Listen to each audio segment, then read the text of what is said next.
성도 여러분 반갑습니다. 음연교회를 섬기고 있는 김흥설 목사입니다. 오늘 복된 주일 아침인데요. 오늘 이 시간도 하나님의 말씀을 통해서 다시 한번 힘을 얻는 그런 귀한 시간 되었으면 합니다. 오늘 여러분들과 함께 나눌 말씀은 사사기 6장 7절부터 10절까지에 있는 말씀입니다. 오늘 이 말씀을 통해서 하나님의 응답이 없다고 느껴질 때라는 제목을 가지고 여러분들과 함께 은혜를 나누고자 합니다.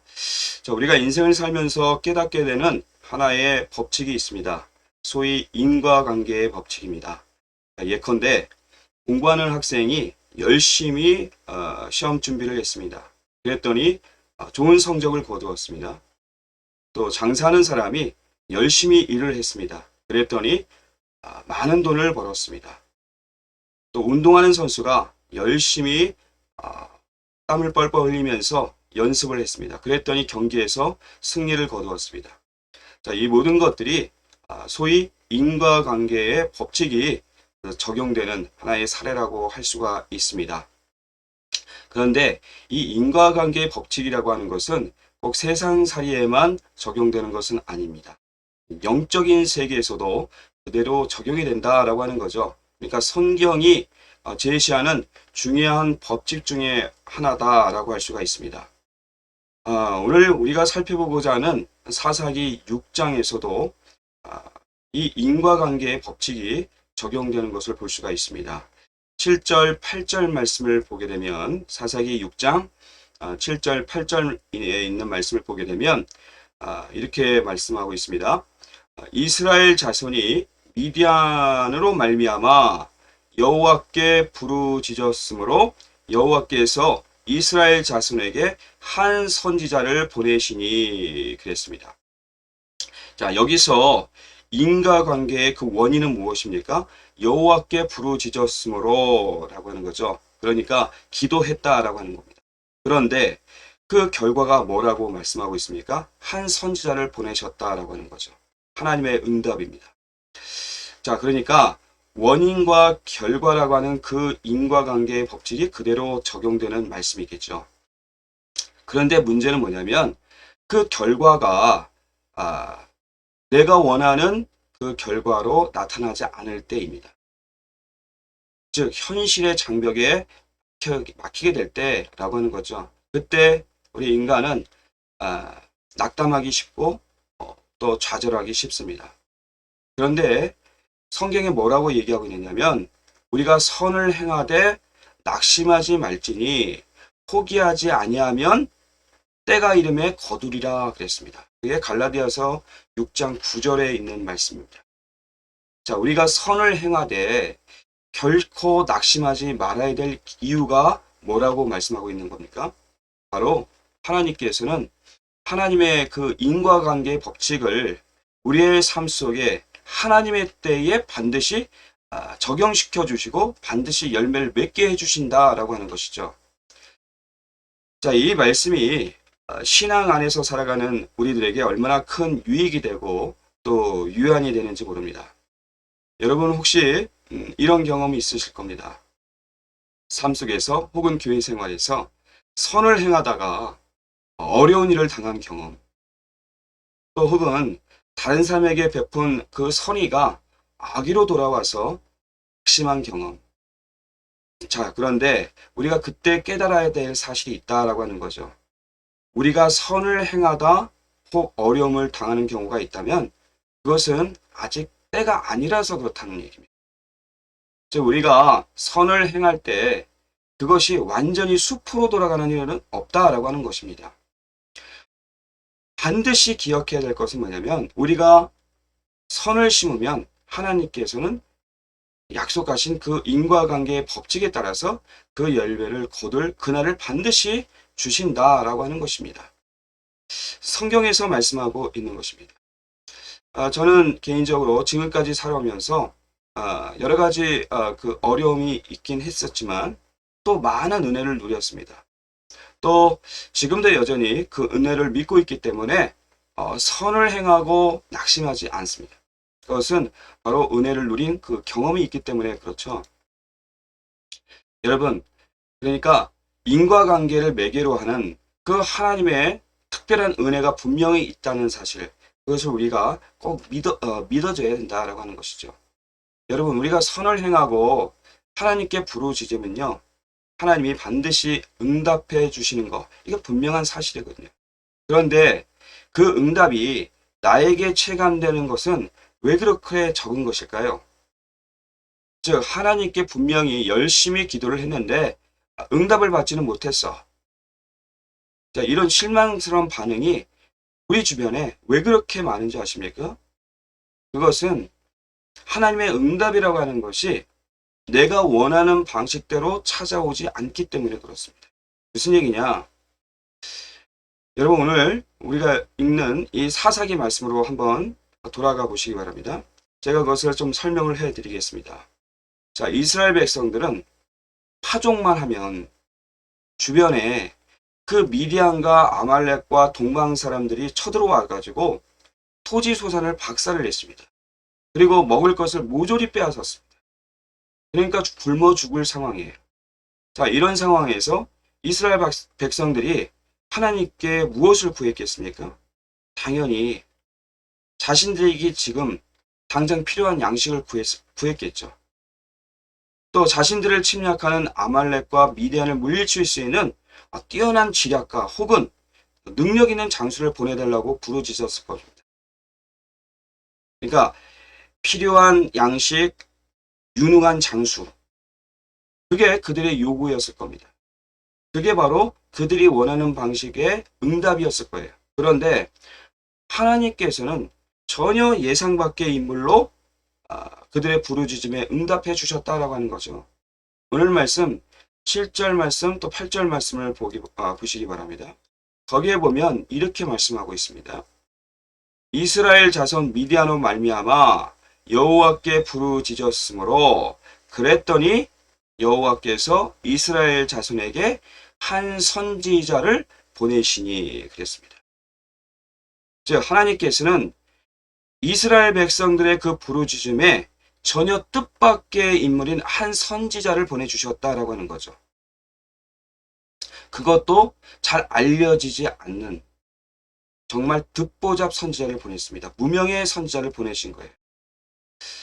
자, 그러니까 이것이 하나님의 기도 응답이라고 생각했던 사람은 아마 한 사람도 없었을 겁니다. 그들이 요구했던 건 무엇입니까? 뛰어난 지략가나 강한 장수를 원했다는 얘기죠. 그런데 듣보잡 선지자를 보낸 거예요. 저는 이 이야기에 굉장히 중요한 교훈이 있다고 생각합니다.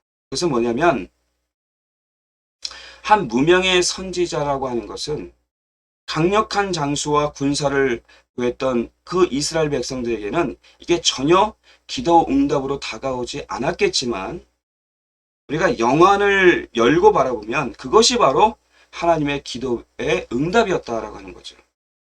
제가 지금 무슨 말씀 드리려고 하냐면 우리의 기도에 주시는 하나님의 응답이라고 하는 것은 사실은 많은 경우에 이런 식으로 우리의 기대를 벗어날 때가 참 많이 있습니다. 그래서 우리가 영안을 바라보지 않으면 이게 하나님께서 나의 기도에 응답해 주시지 않았다라고 단정하고 그렇게 생각하게 됩니다. 즉 하나님은요 다른 방법으로 분명히 기도 응답을 해 주셨는데 이게 자신이 원하는 방법이 아니다 보니까 응답받지 못했다라고 생각을 하는 거죠. 자, 그렇다면 자, 하나님께서는 왜 당장 전쟁에 필요한 그 힘센 장수를 보내주셔서 그렇게 간절히 기도하는 그 이스라엘 백성들의 마음을 시원하게 해주시지 않으셨을까요? 그리고 기도 응답인지도 잘 모르겠는 이 무명의 선지자를 보내주셨을까요? 저는 여기에 놀라운 비밀이 숨겨져 있다라고 생각을 합니다. 그건 뭐냐면 지금 하나님의 관점에서는 이스라엘 백성들이 먼저 해야 될 일이 있었다는 얘기입니다. 그것은 이스라엘 백성들이 외부의 적을 해결하기 전에 먼저 자기 자신 안에 있는 그 내부의 적을 먼저 해결해야 했었다 그런 얘기입니다. 즉 외부에 있는 적을 무찌르는 것보다 더 중요한 일이 있었는데 그게 뭐냐? 자기 자신을 점검하는 일이었다. 그런 얘기입니다. 자, 우리가 항상 어떤 문제가 생기게 되면 보통 어떻습니까? 문제의 원인을 외부에서 찾습니다. 예를 들어서 가정에 어려움이 닥치게 되면 본능적으로 결혼을 잘못해서 그렇다 이렇게 말. 남편 잘못 만나서 혹은 아내 잘못 만나서 자기가 이렇게 죽도록 고생한다 이렇게 이야기를 합니다. 또 교회가 어려우면 어떻습니까? 교회가 타락해서 교회가 문제가 많아서 그렇다는 말부터 나옵니다. 그런데 자기는 쏙 빠지는 거예요. 사실 이렇게 문제가 겉으로 볼 때는 외부의 세력, 그 미디안에서 기인한 것 같지만 하나님 보실 때는 근본적으로 이스라엘 백성들 자신들 때문에 장수 대신 그 선지자를 보내줄 수밖에 없었다라고 하는 거죠. 그런 면에서 우리는 어떤 문제가 닥쳤을 때 그것의 원인을 자신의 외부에서 찾기에 앞서서 먼저 자기 자신을 돌아볼 줄 알아야 됩니다. 그러니까 자기 점검, 자기 성찰. 이것이 하나님 보실 때 이게 먼저라는 얘기죠. 이게 우선순위라는 얘기죠. 자, 기독교가 세상 사람들로부터 많은 비난을 받습니다. 근데 그 비난의 이유가 있어요. 예를 들어서 투명하지 못한 그 재정 때문에 비난을 받습니다. 또 세습 문제, 또 이념 선동을 하는, 거리 나가서 이념 선동을 하는 그런 거짓 선지자, 이런 사람들 때문에 기독교가 욕을 먹습니다. 그때 우리의 반응이 어떠해야 합니까? 세상이 지금까지는요, 종교를 영적인 영역으로 인정해 주어서 재정을 공개하든 공개하지 않든 그냥 다 은혜라는 그 미명 하에 다 믿어줬습니다. 그런데 그것을 불신하게 만든 것은 결국 누구예요? 우리 그리스도인이에요. 우리 자신인 거예요. 어쩌다가 세상이 교회를 의심하게 되고 교회를 불신하게 되었는지 먼저 우리 자신을 먼저 점검해야 된다는 거죠.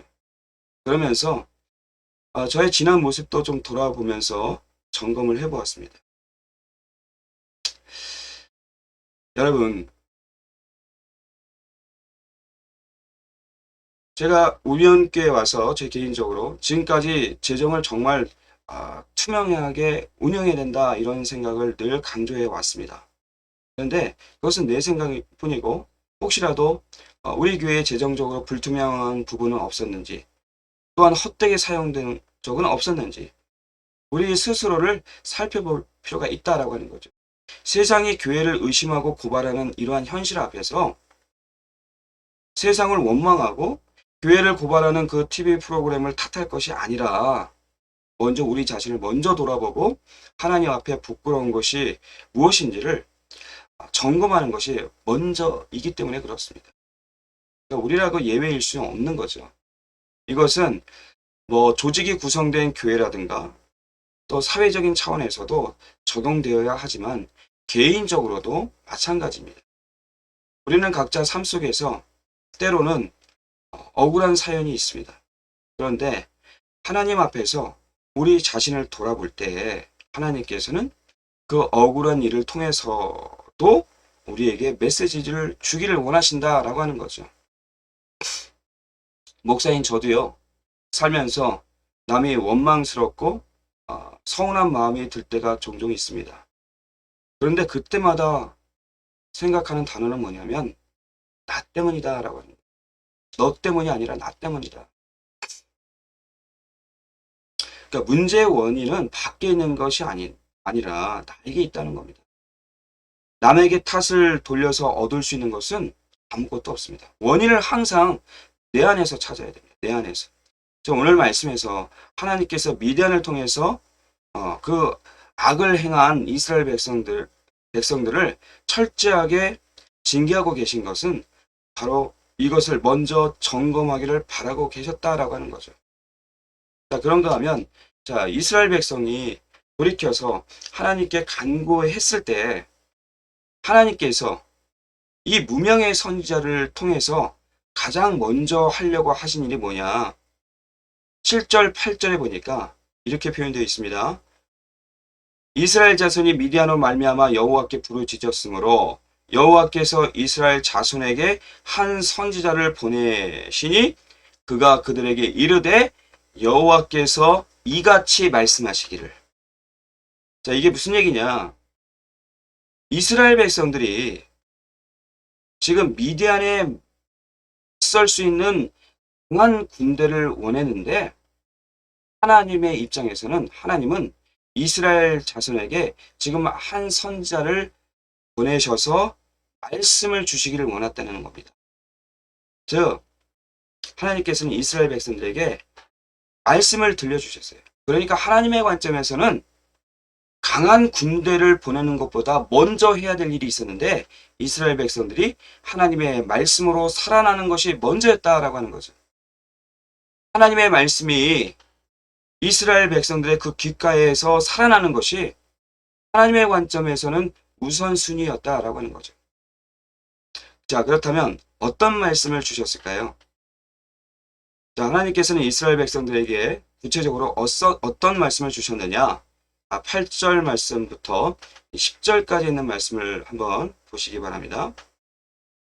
이스라엘의 하나님, 내가 너희를 애굽에서 인도하여 내며 너희를 그 종되었던 집에서 나오게 하여 애굽 사람의 손과 너희를 학대하는 모든 자의 손에서 너희를 건져내고 그들을 너희 앞에서 쫓아내고 그 땅을 너희에게 주었으며 내가 또 너희에게 이르기를 나는 너희의 하나님 여호와이니 너희가 거주하는 아모리 사람의 땅의 신들을 두려워하지 말라 하였으나 너희가 내 목소리를 듣지 아니하였느니라 하셨다 하니라.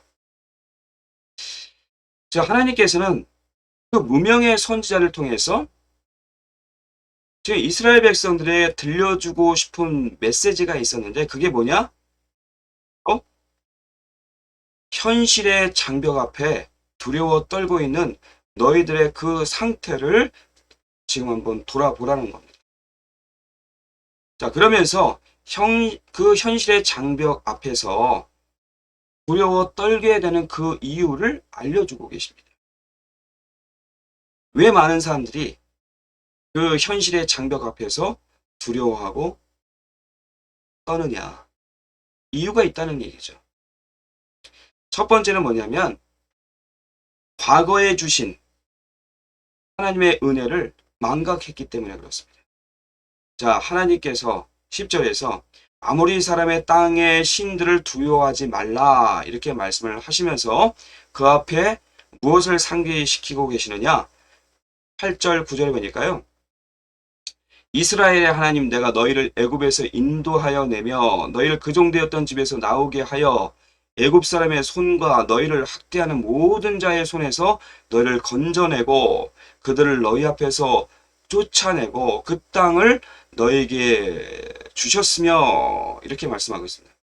그러니까 이스라엘 백성들이 애굽의 압제로 신음하고 있을 때 하나님께서 그 이스라엘 백성들을 어떤 은혜로 구원하셨고 어떤 은혜로 그들을 도와주셨는지를 쭉 열거하고 계십니다. 그러면서 하시는 말씀이 뭐냐? 10절에서 내가 또 너희에게 이르기를 나는 너희의 하나님 여호와이다 라고 말씀하고 있습니다. 무슨 얘기입니까? 과거에 너희를 구원한 내가 너희의 하나님이야. 과거에 너희들을 구원했던 내가 너희의 하나님, 그 능력자가 바로 나야. 왜 그것을 그 하나님을 망각하고 이방신을 두려워하느냐 그런 얘기입니다. 자, 그런데 여기서 이스라엘 백성은 왜 그토록 그 큰 구원의 역사를 베푸셨던 그 하나님을 왜 망각했을까요? 그 이유에 대한 힌트가 10절에 숨겨져 있습니다. 10절을 한번 보게 되면 너희가 거주하는 아모리 사람의 땅의 신들을 두려워하지 말라 하였으나, 자, 여기서 두려워하다라고 하는 말은 히브리어로 야레라고 하는 그 단어입니다. 그러니까 두려워하다, 경외하다라는 뜻 이외에도 파생적인 그 의미로 복종하다, 섬긴다라고 하는 뜻이 있습니다. 즉 10절에서 아모리 사람의 땅의 신들을 두려워하지 말라라고 하는 그 말씀은 아모리 사람의 신들을 섬기지 말라, 복종하지 말라, 그런 의미를 담고 있는 거예요. 자, 지금 이스라엘 백성들이 왜 과거에 주신 그 하나님의 그 은혜를 잊어버렸느냐? 그것은 현실의 벽이 너무나 크게 보여서 현실에서 자기에게 닥치고 있는 그 멍해가 너무나 크게 보여서 그것이 그들의 신이 되어 버렸던 거죠. 그러니까 자기를 압도해버린 그 상황 자체가 그들 앞에 능력자로 서게 된 것입니다. 이런 상황 속에서 하나님께서는 아모리 땅의 신들을 경외하지 말라, 섬기지 말라, 복종하지 말라, 이렇게 메시지를 주고 계시는 거예요. 자, 이것은 오늘날에 우리에게도 매우 큰 메시지로 다가옵니다. 예를 들어서 우리에게 닥친 경제적인 어려움이나 사회적인 혼란, 교회를 향한 호의적이지 않은 그런 시선들, 비난들, 그것들이 짓눌림이 되어서 우리의 우상이 될 수 있다는 얘기예요. 그래서 기독교는 죽었다, 기독교는 회복하기 어렵다, 그러한 좌절스러운 생각에 사로잡히게 되는 거예요. 저도 한때 그런 생각에 사로잡힌 적이 있습니다. 썩어 빠진 그런 기독교 믿느니 차라리 나를 믿겠다. 우리는 세상의 소리를 지나치게 두려워한 나머지 하나님의 은혜를 망각하고 있는 것입니다. 우리가 망각하고 있는 게 무엇입니까? 하나님의 하나님 되신, 즉 하나님께서 이 땅 위에, 그리고 이 나라의 교회 위에, 그리고 개인적인 삶 위에 베푸신 그 수많은 그 은혜들을 잊고 있는 거예요. 만일 우리가 지금이라도 우리의 잘못을 회개하고 돌이켜서 자신을 성찰하고 다시금 그리스도의 정결한 그런 신부의 모습을 회복하기만 하게 되면 하나님께서는 우리의 마음에 가장 먼저 과거 우리의 삶 속에서 나의 삶 속에서 일하셨던 그 하나님의 손길을 되새겨 주실 것입니다. 저도 우리가 사는 삶의 멍해가 무겁다는 것을 잘 알고 있습니다. 이 땅을 산다는 것 자체가 때로는 부담이고 고통스러울 때가 있습니다. 그런데 그럴 때일수록 우리 자신을 되돌아봐야 된다. 우리도 이스라엘 백성처럼 하나님이 금하신 것들을 섬기고 있지는 않은지, 그래서 현실의 신이 너무나 크게 보여서 절대적으로 보이고 오히려 하나님은 멀리 보이는, 그래서 영적으로 그런 무뎌진 현상이 나타나고 있지는 않은지 우리의 내면을 먼저 돌아봐야 됩니다.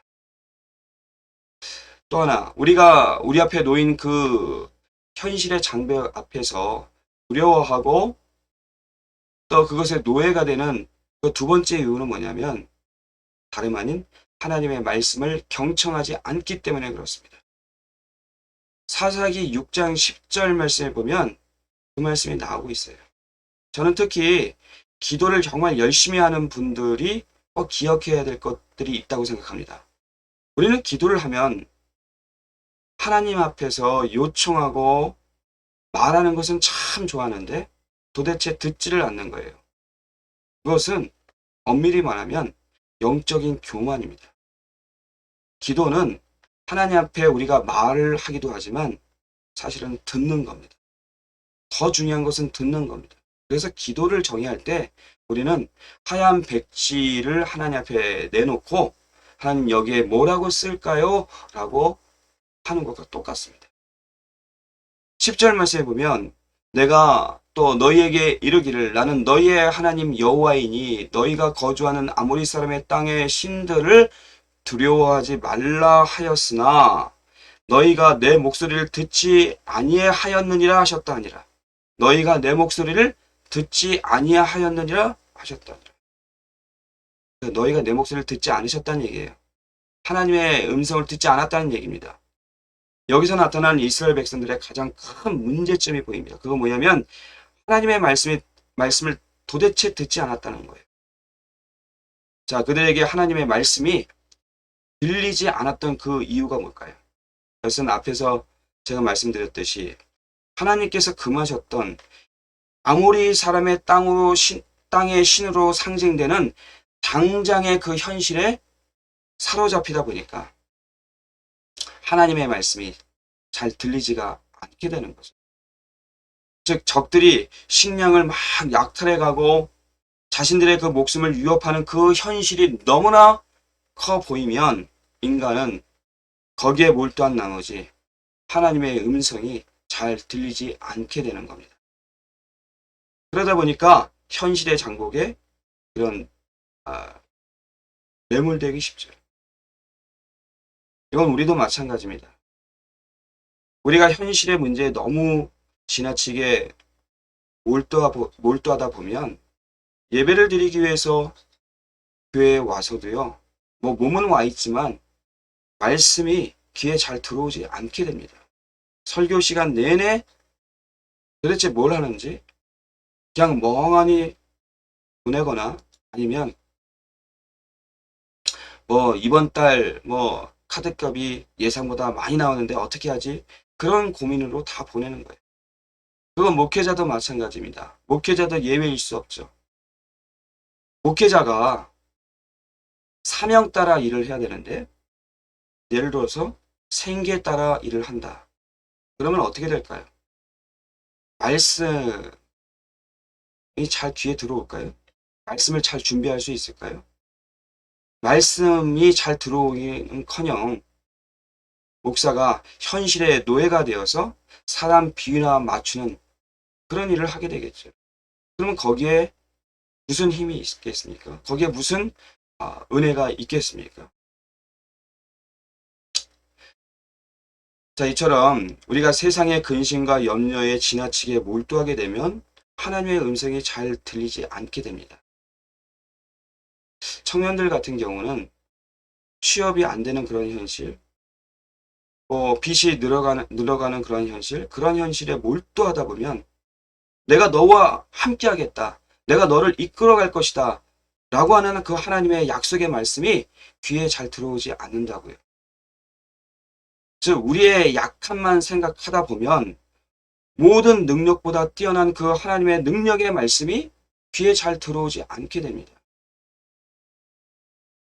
예컨대 교회의 약함에만 너무 집중하다 보면 진정으로 회개하고 돌이킬 때 다시금 우리를 정결케 하시고 회복시키시는 그 하나님의 약속의 말씀이 잘 들리지 않게 되는 겁니다. 그러니까 하나님의 말씀이 들리는 게 중요한 거예요. 마지막으로 하나님의 말씀이 들리긴 들려도 순종하지 않게 될 때, 행함으로 나타나지 않을 때 우리는 그 현실의 장벽 앞에서 두려움에 빠지게 됩니다. 즉 이스라엘 백성들이 두려움에 떨 수밖에 없었던 그 이유가 뭐냐? 그것은 현실의 암담한 상황에 너무나 몰두한 나머지 하나님의 말씀이 들리지 않을 뿐더러 설령 들었어도 순종하지 않았기 때문입니다. 행함으로 나타나지 않았기 때문에 그렇습니다. 자, 그렇다면 왜 하나님의 말씀이 들리는데도 순종하지 못할까요? 하나님의 말씀은 분명히 들었는데 왜 삶 속에서 순종하지 못할까요? 그것은 하나님의 그 말씀의 능력이라고 하는 것이 얼마나 대단한가, 얼마나 위대한가를 삶 속에서 실제로 체감하지 못하기 때문에 그렇습니다. 출애굽기 9장을 보게 되면 무척 흥미로운 그런 기사가 나옵니다. 출애굽기에 보게 되면 그 출애굽 직전에서 그 10가지 재앙이 나오는데요. 그 10가지 재앙으로 이 바로 왕을 압박하는 그런 상황이 펼쳐집니다. 그 중에 7번째 재앙, 즉 우박 재앙에 관한 기사인데요. 이때 그 바로 왕의 그 신하들의 태도가 둘로 나뉘게 되는 것을 볼 수가 있습니다. 출애굽기 9장에 있는 말씀을 보게 되면 자, 바로의 신하 중에 여호와의 말씀을 두려워하는 자들은 그 종들과 가축을 집으로 피하여 들였으나 여호와의 말씀을 마음에 두지 아니하는 사람은 그의 종들과 가축을 들에 그대로 두었다. 자, 여기에 나오는 두려워하다라고 하는 단어는 히브리어로 야레라고 하는 단어입니다. 앞에서 살펴본 것처럼 야레라고 하는 단어에는 경외하다라는 뜻이 있습니다. 경외한다라고 하는 것은 하나님의 권위와 거룩함에 대한 존경 그리고 두려움 이 모든 것을 뜻하고 있는 것. 그런데 놀랍게도 하나님을 안 믿는 이 바로의 신하 중에서 하나님을 경외하는 사람이 있었다는 얘기예요. 이것이 어떻게 가능이 되냐? 이 우박재앙 이전에 여러 가지 정황들을 살펴보게 될 때 하나님의 말씀은 반드시 이루어진다라고 하는 생각이 그들을 두렵게 한 거예요. 경외한다라고 하는 것은 유한한 존재가 무한한 존재 앞에서 느끼게 되는 떨리게 되는 그런 감정입니다. 따라서 이 말씀에 나오는 한 무리의 신하는 하나님을 야레해서 즉 경외해서 우박재앙이 일어나기 전에 하나님이 이것을 경고했을 때 두려워 떨면서 하나님의 말씀대로 순종해서 조치를 취한 사람입니다. 제가 지금 무슨 말씀 드리려고 하냐면 안타깝게도 오늘날 교회 안에 있으면서도 교회 밖에 있는 그 바로의 신하들보다 믿음이 적은 사람들이 많이 있습니다. 그 이유는 뭐냐? 하나님의 그 일하심을 삶 속에서 경험하지 못했기 때문에 그렇습니다. 그래서 중요한 것은 하나님의 말씀이 내 삶 속에서 능력으로 나타나는 것을 경험하는 게 중요합니다. 성경에서 분명히 말씀하고 있죠. 하나님의 말씀이 살아있고 활력이 있어서 좌우의 날선 그 어떤 검보다도 예리한 능력의 칼이다라고 하는 사실. 그것을 경험하지 못해서 그렇습니다. 그러다 보니까 그들 안에 불신앙이 찾아들 수밖에 없는 거죠. 우리는 모두 하나님을 경외하는 하나님의 사람이 되어야 합니다. 이것은 누가 강요해서 되는 것이 아닙니다. 하나님의 능력과 그분의 일하심과 그분의 무한한 능력을 삶 속에서 스스로 경험할 때 가능한 이야기입니다. 그런 은혜가 우리 안에서 정말 회복되어야 됩니다. 여러분, 하나님께서는 지금도 일하고 계세요. 지금도. 우리를 괴롭히고 있는 미대한 족속을 결코 가만히 내버려 두지 않습니다. 하나님의 백성을 방해하고 음해하고 힘들게 하는 그 현실적인 장벽, 그것을 그대로 내버려 두지 않는다. 그런 얘기입니다. 우리는 그것을 분명히 믿어야 됩니다. 자, 그러나 하나님께서는 그에 앞서서 우리가 우리 자신을 먼저 점검하고 돌아보고 돌이켜서 회개하기를 원하신다는 사실. 다 너 때문이야. 모든 것이 당신 탓이야 하는 그 불평과 원망의 목소리가 가득한 이 시대에 우리는 그때 그것은 내 탓이었어. 내 잘못입니다. 내 불신앙 때문입니다. 라고 말하면서 먼저 우리 자신을 돌아봐야 됩니다. 자기 성찰이 필요합니다. 이제 말씀을 마치도록 하겠습니다. 개인의 삶이든 교회의 사역이든 오늘날 우리를 힘들게 만드는 그런 현실적인 장벽들이 놓여 있습니다. 그때 여러분, 이 두꺼운 그 현실의 장벽들을 이겨내기 위해서는 무엇보다 필요한 것이 먼저 과거에 나에게 베풀어 주셨던 그 하나님의 은혜를 망각해서는 안 됩니다. 그걸 기억해내야 됩니다. 두 번째는 사람의 소리보다 하나님의 목소리를 들을 줄 알아야 됩니다. 수많은 사람의 소리보다 위에서 내려오는 그 하나님의 목소리를 들을 수 있어야 됩니다. 하나님의 말씀을 경청할 수 있어야 됩니다. 마지막으로 하나님의 말씀이 들릴 때 보다 더 중요한 것은 순종하는 것이 더욱더 중요합니다. 듣기는 들어도 순종하지 않으면 그게 다 헛된 것이 되는 거예요. 이 세 가지 이것을 우리의 마음에 담아서 기도하고 부르짖으면 반드시 어제나 오늘이나 내일이 동일하신 그 하나님께서 반드시 응답해 주십니다. 그런데 그 응답이 내가 원하는 방법이 아니라고 해서 응답이 없는 것이 아니라 하나님의 방법대로 하나님의 때에 반드시 이루어지신다는 사실을 믿어야 됩니다. 여러분, 이러한 사실을 깨닫고 삶 속에서 늘 승리할 수 있는 그러한 축복이 저와 여러분 가운데 함께하기를 주의 이름으로 축원합니다.